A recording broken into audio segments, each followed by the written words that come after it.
I think I'm losing my mind.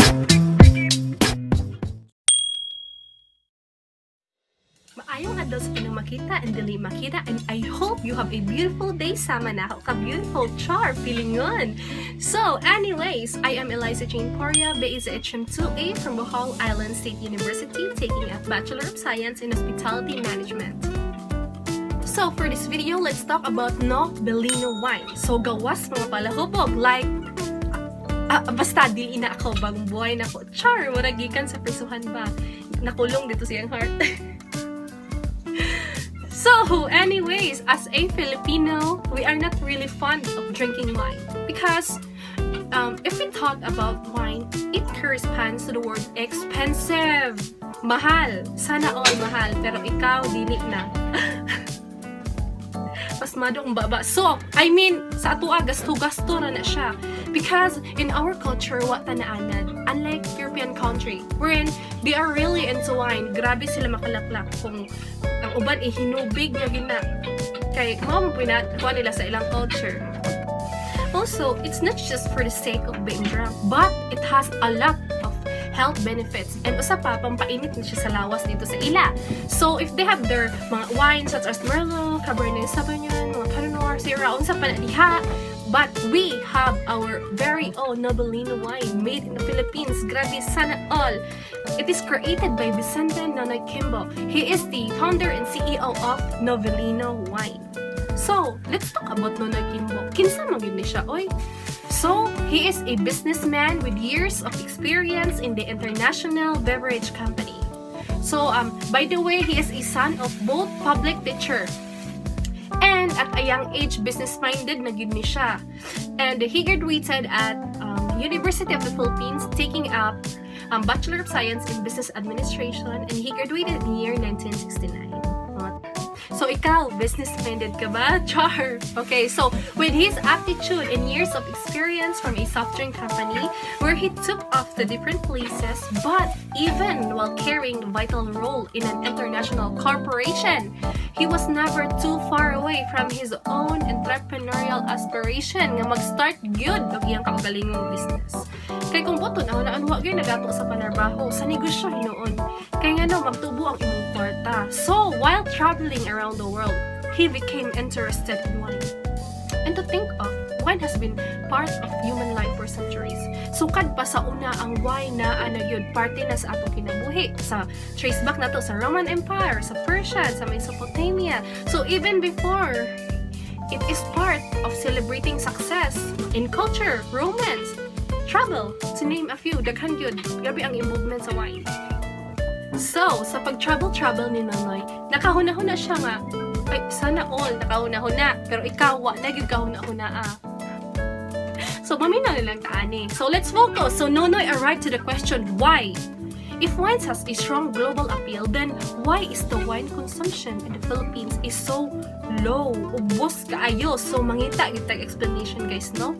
We need it for closure, but not for Nonoy. He made this way to open his own wine business in year 1999 ni siya.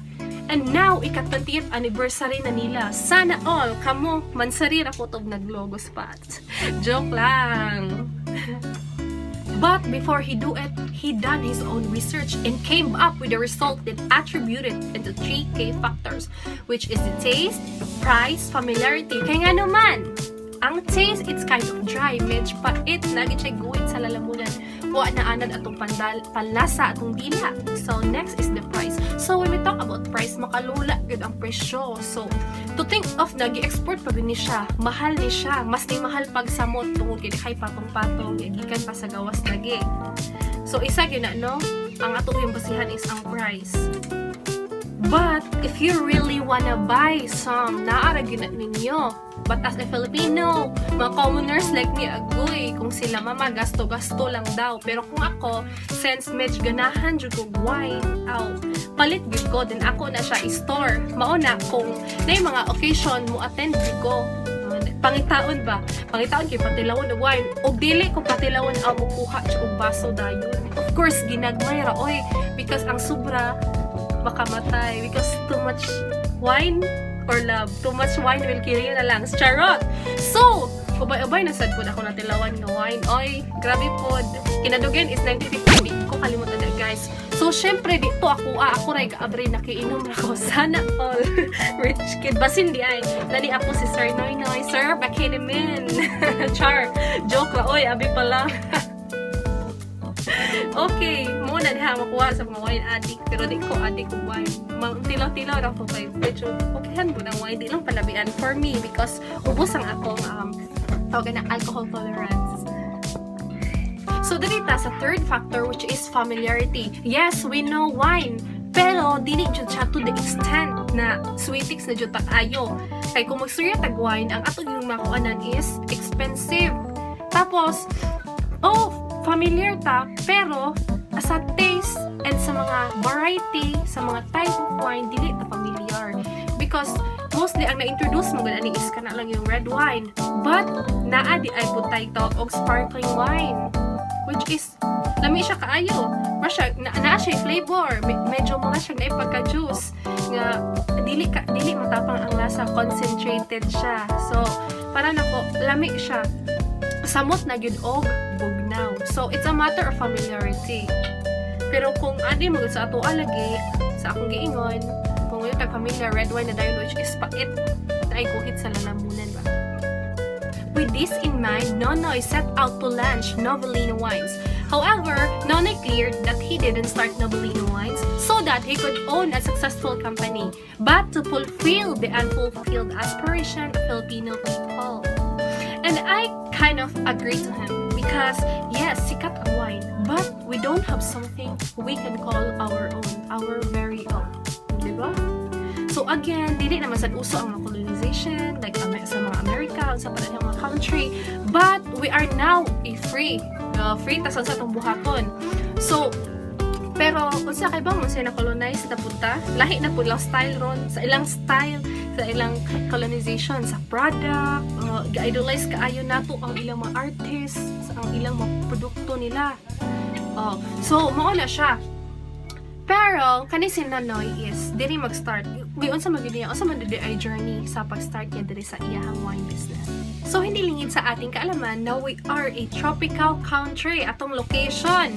So, wherein no grapes can survive. Pero kung naaman, dagko kaayo maintenance, ang kapital, kay, isabihan na siya, idit biya kayo diri. So, instead, Kimbo exports grapes from other country. So, for his wine.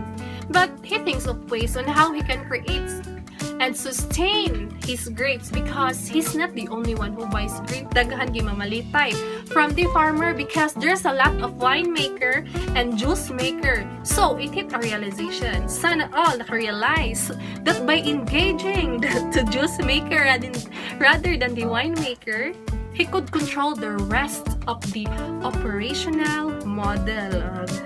Mo ni yaham nindot pud iyang gikuan. Kay mo na may way na ron. So as we go on, mas matakol na nato. Diba mahit gito sa reality nga dapat ato ta sa better option. So sa better nga tao, sa better nga relationship. So anyway, so in relation to Nonoy Wines, he wants to do it in what they call the Novellino way. From winemaking to distribution control, nila ang tanan. So, in terms of fermentation process, manufacturing, distribution, ang tanan. Because, kaning Novellino Wines is sweet. Because sa iyang style of fermentation, sa iyang process, ang taste is merg na ay pagka-juice, pero na ay pitik. Mao nang, di ba kitang mga Pinoy, na adi kita like, say term, ano siya, sweet tongue, ganahan taban, merg, mas kuanta sa mga medyo dili kay matapang na mga drinks. So, mao ni siya ang gi-inspired sa Novellino Wines. Okay, so dili na. Nonoy shared his idea to Metro Pacific group of companies and soon launched their own wine with partnership of an Italian brand. But it eventually failed. So, dili siya effective. Na-pull out niya siya sa market. But, Nonoy being Nonoy Kimbo is really persistent. Grabe fighting spirit. Sana all. So, he bought the wine business from Metro Pacific and start a company named Novellino. Kay mo katong isa business is di pa biya kayo kuan ko mo biya ta mga wine no dito gid sa mga Italian brand gud siya mo pero wala ko na salary pero si Noy grabe fighting spirit. So in the beginning of Nonoy's business, his situation was different. So together with his wife and 2 children, they live in US where his wife runs a restaurant. And sometimes he helps her as a dishwasher. And it means that the cash flow to the family is something that they can't avoid for, especially their children's are going to college na. Grabe ang gasto sa mut na kay na sila sa US, no? Ang gasto sa balay continuous na wala na kaundangan, walay kahumanan. Diyos ko Lord, mao nang di ta magpatugatuga kung wata ipakaon. So you should hold your grip. Okay? So at the same time, he developed his wine business nga katong na pa iyang anak nag-study. So ato dili gyud siya mawad-an kay isa po ng family na to no, para sa inspiration na to na to make more money para po sa atong family. So isa gyud ang cash flow mga gastoon sa balay sa pag-eskwela ug pag-finance pa sa business dili gyud malikya na, but he managed it well. Naa pay problema. So it was his son who is really fond of music to the point kani ship na ni og course song related sa music. But again, being a good father, he supported his son, and by God's grace wa gyud siya pasagdi. Wa siya pasagdi unya wa lang gyud mahanga na part lang gihapon ang iyang anak nga si Chris sa ilang business. Kay katong isa, the other son, he created his own wine business company in the US. Nag-start lang siya pero mo ron gihapon nga field. What daw sila kahibaw na in the future bas hindi ay mo apil na po magkuan. Okay. So diri gyud sila sa taste kay sweet, murag mas makainggan yo manigtilaw nimo ay lami ni siya. Dili ni siya tong naikuan, o di ba? And then sa price, affordable gud siya. Igtanaw nimo di po ka malibat, di pud mo mabuslot mo bulsa. Kay affordable man siya kay lagi made para gini nato. Specialized gini siya. So far sa iyang pag-business mo, with to iyang mga major nga mga na-encounter ang sa capital o kato sa iyang anak. But again, it happens. Then, ang isa gyud sa mga challenge nga ilang gikaharap, the surfacing on how to penetrate the Philippine market. Kung saan mo gid pagkuha sa kiliti sa makadilaan parte ng katawan ng mga Pinoy. Diha sila ning bira sa taste, price, quality, and boom, ning click gyud siya nga instead sa typical dry wine nga ang lasa na agoy guhit sa atong lalamunan medj pait, dire ilang gi-convert into sweet. Sana all sweet. So as a matter of fact, they have 4 varieties, which are classic red wine, classic white wine, sparkling wine, heavy sparkling, and then they develop different flavors such as peach, blackberry, strawberry, and natural citrus fruit. And now they have 15 products under the Novellino Wine name. Under sa ilang company, giganin nila. So diha gud sila no. Kay ang gikuan po nila isa is maliban sa taste is katulaging sa price. Kay kung magunaw na tag wine, mahal gyud na siya. Pero ilang gibuhat ni wine nga affordable, mas pinasarap, mas pinakaya sa budget, na mas nami ang kanang taste. Diri sila ning kuan sa Novellino Wine. Mao na ang ilang isikapan gyud nga makuha gyud nila, makater nila kung unsa magyud ay ang gusto sa mga Pinoy. And that's it. Sa hinaba-haba ng discussion, sa simbahan din ang tuloy, sa ending din ang tuloy. So I hope you learned something. And remember, ang wine is magkadugay, magkalami, magkadugay, magkamahal. Parehas nako. Naba kayo char! So again, I hope you have a great day ahead. This is Eliza Jane. Have a great day. Lion Production. I stay up